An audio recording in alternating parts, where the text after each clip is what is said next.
I suppose, Chris, at this remove, how do you reflect on last summer and the defeat to Laois?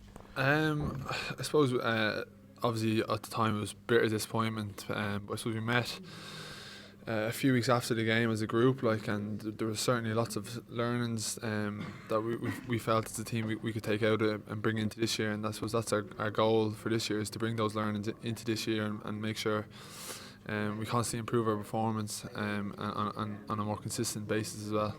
And in terms of preparation for a game like that, like a game where maybe your favourites going into it, are there things you can take out of 2019 to bring into 2020? I suppose to be honest with you, we prepared the same way nearly for every game. We played Laois, Carlow, Kilkenny, Galway, Wexford, on a consistent basis, and our preparation for the games never changed. And that's what we will be focusing on this year, is making sure that our preparation is as good as it was in games last year, and making sure that our performance is constantly improving. But at the moment, there's a great buzz in the camp.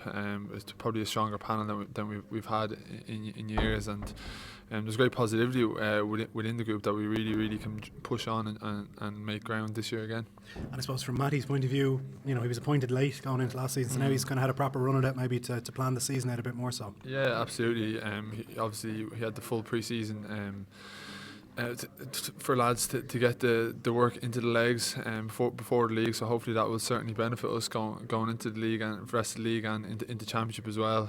It's very important that, and I suppose from an injury prevention point of view as well, that's really important that we're fit, because we want everyone fit and available if we're going to be successful as well. Talk to me a little bit about then the league campaign. We've spoken to Matty a few times after games, and he sort of said he's not necessarily pushed on winning the league. It's just about, as you say, getting game time. But from a player's point of view, a national competition, is it one you want to try and go far in? Absolutely. We go out every game to try and win every game, and it's no different this year. We were disappointed with the Kilkenny game and our performance levels, but certainly it definitely was much improved against Laois, and that's what you want in the league. You want to constantly looking to improve game on game, and that's what we're going to try to do this weekend again. So yeah. And I suppose Carlow, a team that as you said, you've played a few times. Dangerous outfit. Very dangerous outfit. Yeah, we're very familiar with Carlow at this stage. We played them a lot in the championship last year and also league last year too.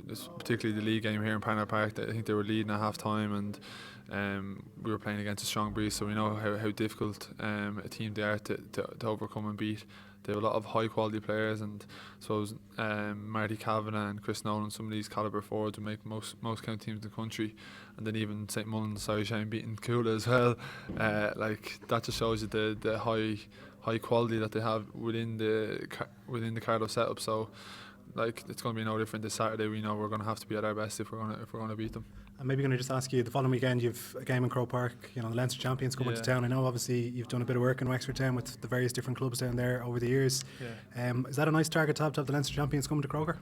Absolutely, yeah. I don't think we've been playing in Croker now for 2 years. I think last time I played Wexford, it was a championship in 2016, I think it was. And I don't know, we played a league game there since, so it's really exciting to get back to Croke Park, where all the players are really looking forward to buzzing to get back there, because it's where you want to play. It's where all the big games are played, Leinster finals, All-Ireland semi-finals, and that's where we want to get to. So it's a brilliant opportunity to play in Croke Park, hopefully in front of a big Dublin crowd, and no better team than Wexford, the Leinster champions, to test to see where you're at, and that's coming down the road. Just a very final one for me. I know a lot of players have been returning to training. Rush, Fintan McGibb. What about Conal Keeney? Any sign of him back in the panel yet? There's no sign.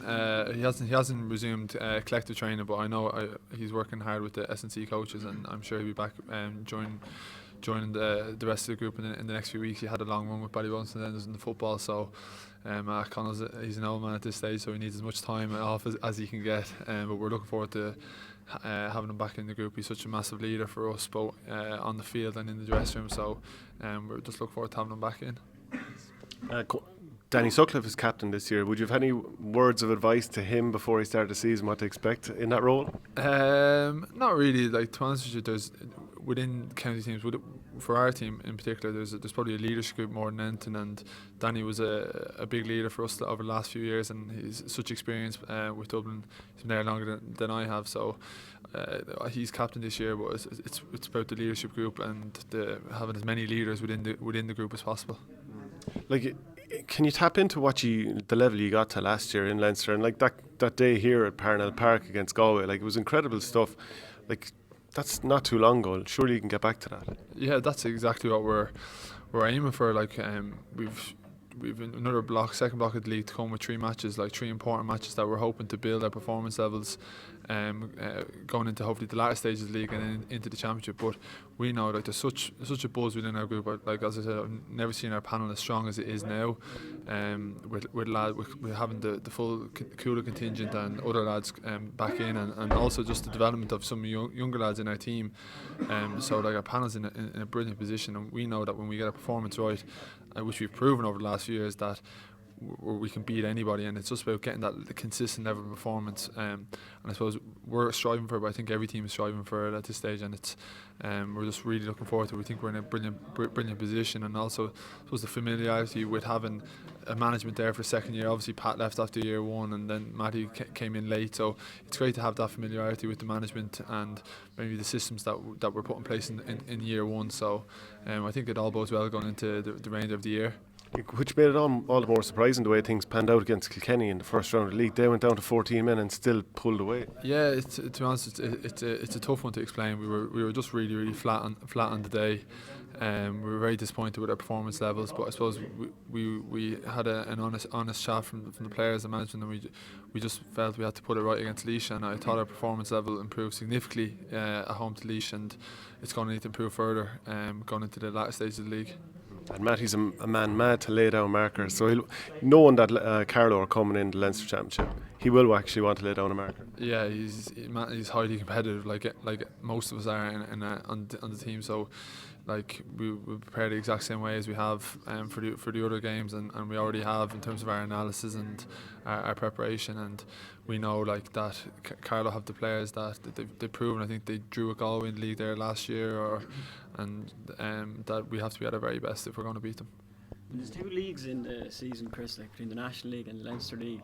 Is it tough to kind of focus, I suppose, in the National League, especially when you've like a Leinster kind of base group anyway? Like, not really, because you're not really like focusing. You're not, to be honest, at this stage of the year, you're not really thinking about the championship or what's coming down the line. Like you're literally concentrating on making sure your performance and all the little 1%ers and those things, getting them right, which will hopefully in turn lead to your performance being right come championship.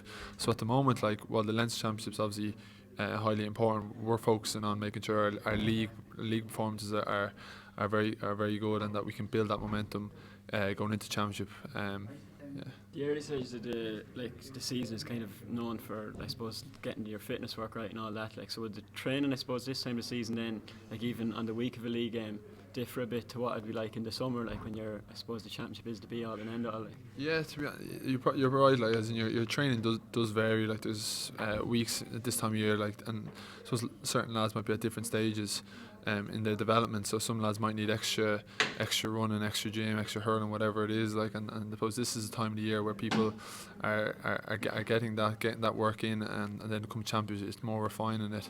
But definitely, certainly in the league, like your preparation. There is a level of fitness and strength and conditioning that you need to get in the league, and I suppose most teams are at that, so it is difficult to gauge about how hard teams are being worked the week of matches. Like, Black Cards in hurling is going to be debated at Congress in a couple of weeks. Have you any thoughts on that? Do you think there's a need for it? Personally, I think there's no need for it whatsoever. Maybe I'm saying that as a defender, but I definitely think it never really came into my mind or any of my teammates' minds in the last year. So I've only heard about it recently, and I think there's no real need for it amongst the players, and I think it might just in turn like bring on other issues in the game, and for me, I just don't think it's necessary. Do you think there is cynicism creeping into the game at all? I don't think it's creeping into the game. I think like there's people make fouls at certain stages of the games to do because they need to for their team, but I don't think there's a high level of cynicism, or it's only cropped in over the last year or two. I think it's been there for years, and I think maybe people are looking at the football end of things and then trying to transfer that to hurling, and sometimes that doesn't always necessarily work. And I think from a player's point of view, I don't think it's needed, and in turn it might actually just bring on other issues such as maybe time wasting if a fella's on the pitch for 10 minutes, and I just don't think it's necessary or needed.